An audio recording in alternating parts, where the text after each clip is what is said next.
राजस्थान के सुमेरपुर क्षेत्र पाली जिले से माननीय विधायक जोराराम कोमावत से read news reporter Narayan Parmar ने खास बातचीत की। गौरतलब है, भाजपा ने जोराराम कोमावत पर विश्वास दिखाते हुए फिर से मैदान में उतारा है। पाली राजस्थान से नारायण परमार की रिपोर्ट। रिपोर्टर नारायण परमार, मैं जोराराम जी कोमावत जो ये एमएलए साहब के पास पहुंच गया। सर, ये आपको ये 2019 में आपको जो ये सीट मिला था और अभी दोबारा आपको जो ये सीट मिला गया है, तो इसके पीछे जो ये क्या कारण है सर? 2018 में भारतीय जनता पार्टी ने मुझे सुमेरपुर से प्रत्याशी बनाया था और जनता के आशीर्वाद से, कार्यकर्ताओं के सहयोग से यहाँ से विधायक चुन करके मुझे विधानसभा में भेजा।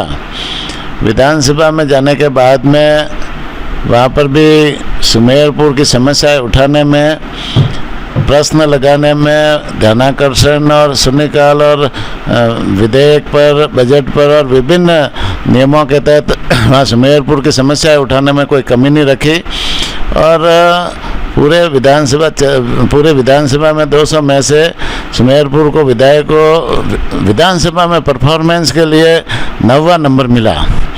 जिससे विधानसभा में हमारी समस्याएं उठाई तो सुमेरपुर क्षेत्र की खूब सारी समस्याओं का समाधान भी हुआ।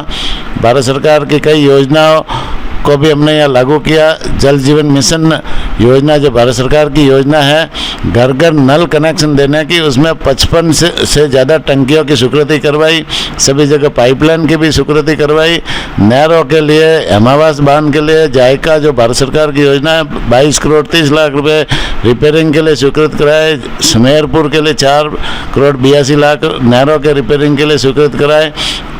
इसी तरह से भारत सरकार की आयुष्मान भारत योजना में हॉस्पिटल है, 12 उप स्वास्थ्य केंद्र के नए भवन स्वीकृत कराए, 2 पीएससी के भवन स्वीकृत कराए, 1 सीएससी का भवन स्वीकृत कराया। साथ ही साथ में पूरी विधानसभा क्षेत्र की सभी स्कूलों में बच्चों के पढ़ने के लिए वाचनालय खोलने के लिए 50 हज़ार की पुस्तकें विधायक कोष से दी और एक अलमारी भी वहाँ पर दी। विधायक कोष से हमें जितना पैसा मिलता है, 5 साल में 19 करोड़ 25 लाख रुपए मिले, तो पूरे के पूरे पैसे हमने सभी गांवों में, सभी ग्राम पंचायतों में और दोनों नगर पालिकाओं में विभिन्न कामों के लिए हमने स्वीकृतियाँ दी और निश्चित रूप से वो काम भी कई जगह पूरे हो गए, कई जगह काम चल रहे हैं। सड़कों का मामला देखें तो 495 किलोमीटर सड़कें जो क्षतिग्रस्त थी उनको नवीनीकरण के लिए हमने प्रधानमंत्री सड़क योजना, आरडीएफ योजना और विभिन्न योजनाओं में हमने स्वीकृत कराई। 105 किलोमीटर नई सड़कें स्वीकृत कराई विभिन्न योजनाओं में और बाकी भी जो विकास के काम हैं, चाहे वो सुमेरपुर में खेल स्टेडियम के लिए 1.5 करोड़ की स्वीकृति कराई, सुमेरपुर में ही एक नया कोर्ट खुलाने की स्वीकृति कराई, सुमेरपुर में ही डीटीओ ऑफिस खोलने की स्वीकृति कराई, तखतगढ़ में कन्या महाविद्यालय और उप तहसील खोलने की भी स्वीकृति कराई। सभी विधानसभा के सभी गांवों में विकास के कोई न कोई काम हमने जरूर कराए और जनता का आशीर्वाद 5 साल पूरा मिला, जनता का सहयोग मिला।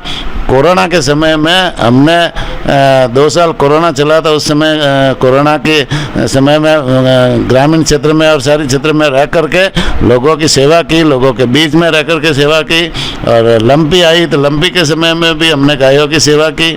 फिर अकाल आया तो अकाल के समय में भी फील्ड में रह करके सहयोग किया, सेवा की और फिर बाद में अतिवृष्टि आई तो अतिवृष्टि के समय में भी हमने लोगों के बीच में रह करके सेवा की और सेवा के भाव से हम इस राजनीति में हैं और हमारी सेवा को देखते हुए, पार्टी के प्रति हमारे समर्पण को देखते हुए भारतीय जनता पार्टी ने पुनः यहाँ सुमेरपुर से मुझे अवसर दिया है। तो निश्चित रूप से पार्टी की आशाओं और आकांक्षाओं पर खरा उतरूंगा और जनता के सहयोग से, कार्यकर्ताओं के सहयोग से ये सीट पुनः भारतीय जनता पार्टी के झोली में हम जीत के डालेंगे। इसके अलावा आपको जो आपका ये जो छोटे ये जो क्षेत्र में आपका ये जो पुतला जलाया जा रहा है सर जी, क्या कारण है सर आपका? पूरे विधानसभा क्षेत्र में कहीं पे कोई विरोध की बात नहीं है, पूरी जनता साथ है, कार्यकर्ता साथ है, कोई कांग्रेस का कार्यकर्ता यदि किसी विधायक का पुतला जलाता है तो ये उन कांग्रेस वालों की सोच है, हमारी कोई सोच नहीं है।